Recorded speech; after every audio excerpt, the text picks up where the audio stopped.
Hello guys, Russian fire and fury strikes Ukraine's tanks repair workshop. Poland opens facility to service out of action MBTS। तो Poland ने जो Ukraine और Russia का युद्ध चल रहा है उसमें यूक्रेन के जो टैंक्स ख़राब हो गए हैं उनको पोलैंड रिपेयर करेगा।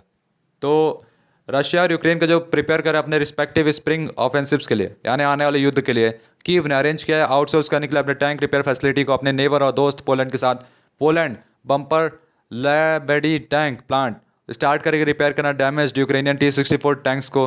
पार्ट होगा रिसेंटली कंक्लूडेड एग्रीमेंट में जैसे पॉलिस और Ukraine defence corporation Polska Grupa Zbrojeniowa यूक्रोबोरनमपुरम ये एग्रीमेंट किया है कि वो सारे टैंक्स को रिपेयर करेगी जो पुराने समय के हैं।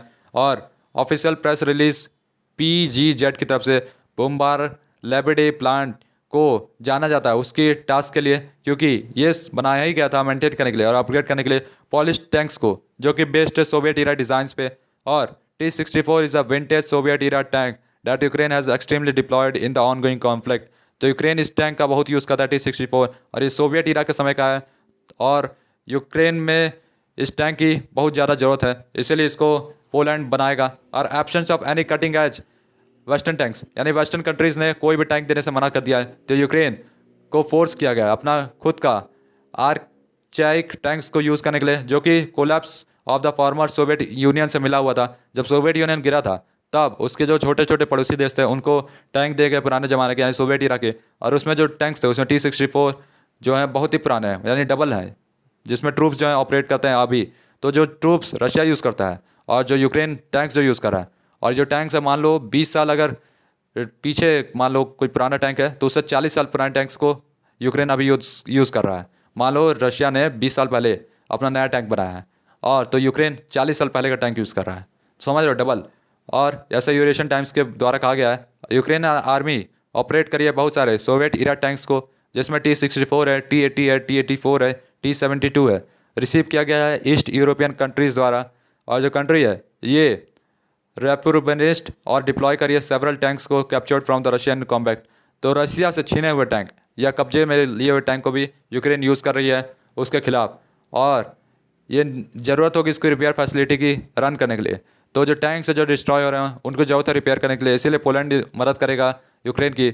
इसमें Ukrainian tank man previously told a Spanish newspaper EL País that he was forced to repeatedly leave the battlefield rather than pounding Russian positions owing to the malfunction in the tanks undercarriage and the constant gun jamming। तो जो पुराने tanks है उसमें gun जाम हो जा रही है और उसका जो अंदर का हिस्सा है वो भी बहुत ज़्यादा डैमेज है तो इससे टैंक बहुत ज़्यादा ख़राब हो रहा है। और उन लोग को आदेश दिया जा रहा है कि उन लोग पीछे हट जाए जहाँ जहाँ रशिया हमला कर रहा है उनको ये नहीं कहा जा रहा कि उन लोग रशिया को मुंह तोड़ जवाब दें। और जो एग्रीमेंट के हिसाब से प्लान से प्रोग्राम में इसमें इंक्लूड किया गया मेंटेन करने का T-72 PT-91 main combat tanks जो कि पोलैंड को यूक्रेन को मिला है पोलैंड की तरफ से और जिसमें एक्सटेंशन इंक्लूड किया गया है upcoming leopard 2 tanks build by the Germany. तो इसमें लेपर्ड 2 टैंक्स भी है लेकिन इसको शायद पोलैंड ना बना पाए। और इसमें इम्प्लीमेंटेड प्रोग्राम को धन्यवाद दिया है मॉडर्नाइजेशन करने के लिए लेपर्ड 2A4 टैंक्स को भी 2PL standard for the needs of police army. तो पुलिस की जो कंपनी है वो लेपर्ड 2A4 टैंक्स को भी अपग्रेड करेगी 2PL स्टैंडर्ड में। और कंपनी ने रिसीव किया है नेसेसरी नॉलेज टेक्निकल मींस और एक्सपीरियंस इस एरिया में ऐसा PGZ की तरफ से कहा गया है। और पॉलिश डिफेंस मिनिस्ट्री ने अफर्म किया इसको 7 अप्रैल को। और जो head of ministry of defence Mariusz Blaszczak underline किया है कि जो पुलिस आर्म्स होगी इसमें इंडस्ट्री जो है रेडी है सर्विस करने के लिए और ओवरऑल करने के लिए लेपर्ड टैंक्स को डिलीवर किए गए हैं यूक्रेन को। और जर्मनी ने डिलीवर किया batch 18 Leopard 2 tanks to Kyiv while delivering by other countries is under way. तो जर्मनी ने अपना काम पूरा किया है 18 लेपर्ड 2 टैंक्स कीव को दे दिए हैं और कुछ और कंट्रीज़ भी दे रही हैं। तो ये है लेपर्ड 2 KMW। और जो बूमार लेबलेडी प्लांट है ये जाना जाता है कैरी आउट करने के लिए कुछ एक्टिविटीज़ को जिसमें फंडामेंटल प्रॉब्लम हो सकती है shortage of Leopard spare parts की यानी पार्ट्स की कमी हो सकती है और चैलेंज होगा कि पोलैंड के लिए और कनाडा के लिए। लेकिन ये प्रॉब्लम जो कि केवल जर्मनी के लिए नहीं है namely the Germany defence industry मतलब केवल जर्मनी के लिए प्रॉब्लम है जिसमें जर्मनी डिफेंस इंडस्ट्री है ये सॉल्व करेगी। और उन्होंने कहा कि I am counting on the breakthrough and overcoming the impasse together. तो उन लोग इस सोल्यूशन का हल निकाल रहे हैं। अब पहले बेसिकली उन्होंने भरोसा किया था मिनिस्टर पिस्टोरिस पे जो कि जर्मन डिफेंस इंडस्ट्री को प्रोड्यूस करेंगे पार्ट्स लेकिन पॉलिश आर्मामेंट्स इंडस्ट्री जो है रेडी है मैन्युफैक्चर करने के लिए उनको, लेकिन जो जर्मन कंपनी है रैनवेल उन्होंने नेसेसरी डॉक्यूमेंटेशन अभी नेसेसरी डॉक्यूमेंटेशन रखी है, ऐसा मिनिस्ट्री ऑफ डिफेंस ने कहा है। और यूक्रेन गवर्नमेंट जो polish plant tank repair comes आएगा, जिसमें दोनों साइड्स जेयर अप करेंगे लॉन्च करने के लिए massive spring offensive which could see a fresh स्पेट of missile attacks from Russia. तो रशिया को जवाब देने के लिए इन लोग साथ में मिलकर काम करेंगे और टैंक्स देंगे यूक्रेन को।